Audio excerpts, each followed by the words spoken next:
नमस्कार दोस्तों, आपके अपने YouTube channel Arbaz for guide में स्वागत है। आज मैं EVGC का अगला चैप्टर लेकर हाजिर हूँ, जिसका नाम है बुद्धि लब्धि, इंटेलिजेंट क्वोटिएंट। चलिए स्टार्ट करते हैं कि बुद्धि लब्धि की शुरुआत कहाँ से हुई, कौन से मनोवैज्ञानिक का योगदान रहा है। तो स्टार्ट करते हैं। सबसे पहले सन 1912 में एक जर्मन मनोवैज्ञानिक विलहेल्म स्टर्न ने बुद्धि लब्धि IQ शब्द का प्रयोग किया। देखिए, अब इस तरीके से भी क्वेश्चन पूछे जाते हैं कि सबसे पहले किस मनोवैज्ञानिक ने बुद्धि लब्धि शब्द का प्रयोग किया, तो आपका आंसर क्या रहेगा? Wilhelm stern. कौन से ईयर में पूछ लेगा कि कौन से ईयर में बुद्धि लब्धि शब्द का प्रयोग किया गया, तो आपका आंसर होगा 1912। कौन से देश में शुरू किया गया, ये भी क्वेश्चन पूछ सकते हैं, तो आपका आंसर होगा जर्मनी। तो इस तरीके से क्वेश्चन को बनाया जाता है, इस तरीके से क्वेश्चन को डिफाइन करके आपसे पूछा जाता है। आगे चलते हैं। सन 1916 में 1916 में IQ का विचार स्टैनफोर्ड बीने परीक्षा। अब देखिए आगे क्या कहते हैं। स्टैनफोर्ड बीने परीक्षा यानी स्टैनफोर्ड बीने टेस्ट में प्रयुक्त किया गया। सबसे पहले कहाँ प्रयोग किया गया IQ का? कौन सी ईयर में? 1916 में। 16 में किस में किया गया? स्टैनफोर्ड बीने परीक्षा में प्रयुक्त किया गया। बुद्धि लब्धि बुद्धि की सूचक है या मानसिक आयु तथा वास्तविक आयु का अनुपात है। मानसिक आयु क्या होता है? बहुत सारे साइकोलॉजिस्ट का टेस्ट बनाया गया है कि आपके वास्तविक आयु माने आपका रियल एज, फिजिकल एज क्या है। उस एज के साथ आपको कुछ टेस्ट दिए जाते हैं। मान लिया जाए आप 5 साल के हैं और आपको टेस्ट दिया गया 5 साल का। अगर 5 साल के आप सारे क्वेश्चन जो भी आपको टेस्ट दिए गए हैं, उस सारे क्वेश्चन को आप सॉल्व कर लेते हैं, तो आपका मानसिक आयु भी 5 साल होगा।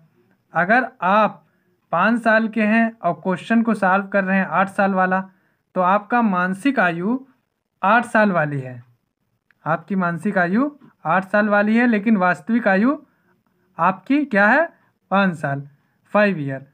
तो आपका जो IQ होगा वो ज़्यादा होगा। इसी तरीके से IQ को डिफाइन करते हैं कि किस तरीके से निकाला जाता है। वह आयु जो परीक्षा से प्राप्त होती है और वास्तविक आयु से तात्पर्य है उम्र माने जो आपका रियल एज चल रहा है।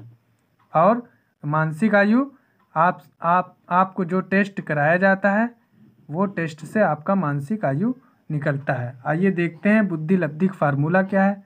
फार्मूला फॉर फाइंडिंग यही है, IQ बुद्धि लब्धि, इंटेलिजेंस क्वोटिएंट, फिर मानसिक आयु आपका रहेगा, ठीक। वास्तविक आयु अपान वास्तविक आयु इंटू 100, इसी में आपका मानसिक आयु निकल जाता है। जैसे एग्जाम्पल देखते हैं। उदाहरण स्वरूप, यदि एक बच्चे की वास्तविक आयु 4 वर्ष है और उसकी मानसिक आयु 5 वर्ष है। अब देखिए, रियल एज बच्चे की कितनी है? 4 वर्ष है, लेकिन उसकी मानसिक आयु है जो उसको टेस्ट दिए गए साइकोलॉजिस्ट द्वारा, वो 4 वर्ष के बजाय 5 वर्ष के क्वेश्चन को सॉल्व कर ले रहा है। तो उसकी मानसिक आयु 5 वर्ष निकलकर सामने आती है। तो उसकी बुद्धि लब्धि इस प्रकार निकाली जाएगी। तो बुद्धि लब्धि का फार्मूला आपको लगाना पड़ेगा कि मानसिक आयु 5 वर्ष आ रही है, वास्तविक आयु 4 वर्ष इंटू 100, तो उसकी जो बुद्धि लब्धि होगी वो 125 होगी, 125। आगे आपको ये बताते हैं कि अब 125 किस बुद्धि का रूप माना जाएगा। तो यहाँ देखते हैं, 120 से 129 यानी 120 से 129 तक तीव्र या श्रेष्ठ बुद्धि यानी सुपीरियर के अंतर्गत वो बच्चा आएगा। तो बुद्धि लब्धि का अक्सर क्वेश्चन में पूछते हैं कि 140 और उसके ऊपर को क्या कहा जाता है, तो उसको कहा जाता है जीनियस।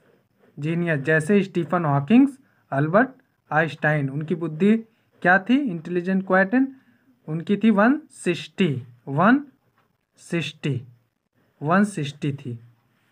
तो आपसे ये भी क्वेश्चन पूछे जाते हैं, अक्सर पूछे जाते हैं कि 140 और उसके ऊपर तो क्या कहेंगे, तो जीनियस।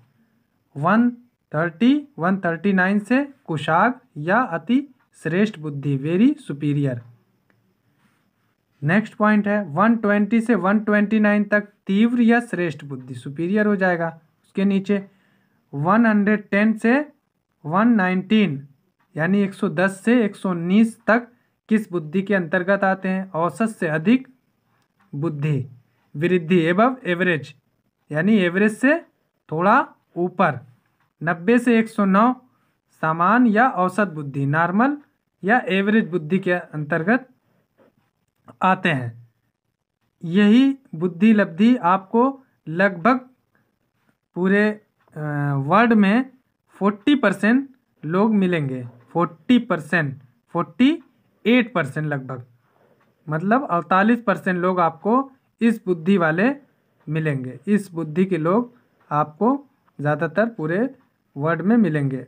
80-89 के बीच सीमावर्ती और अल्प बुद्धि, border line and dull.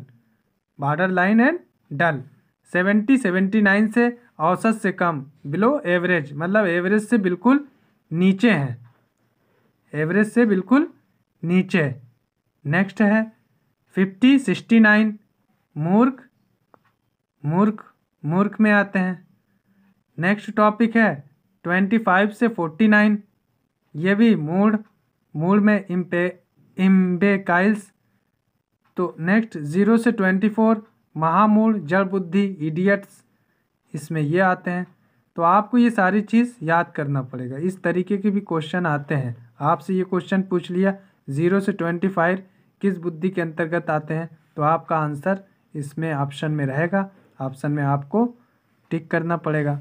Garrett ने अपनी पुस्तक ग्रेट एक्सपेरिमेंट इन साइकोलॉजी में बुद्धि लब्धि के अनुसार लोगों का वर्गीकरण किया है और पूरी आबादी में उनकी प्रतिशत भी बताया है।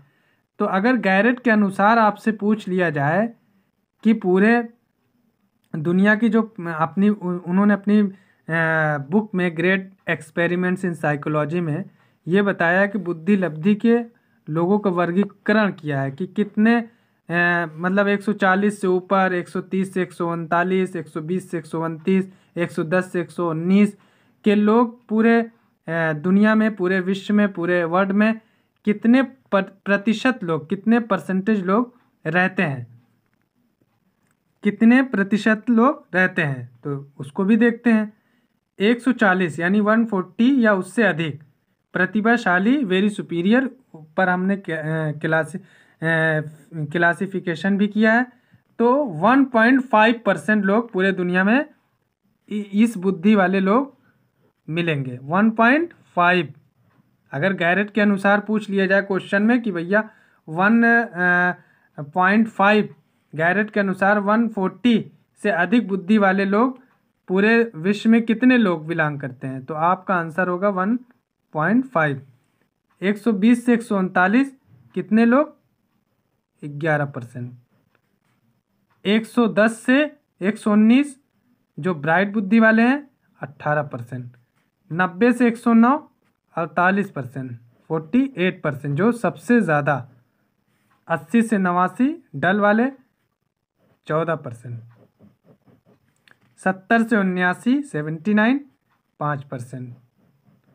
0 से 69 जो कमज़ोर बुद्धि वाले हैं, फीबल माइंडेड, ये 2.5।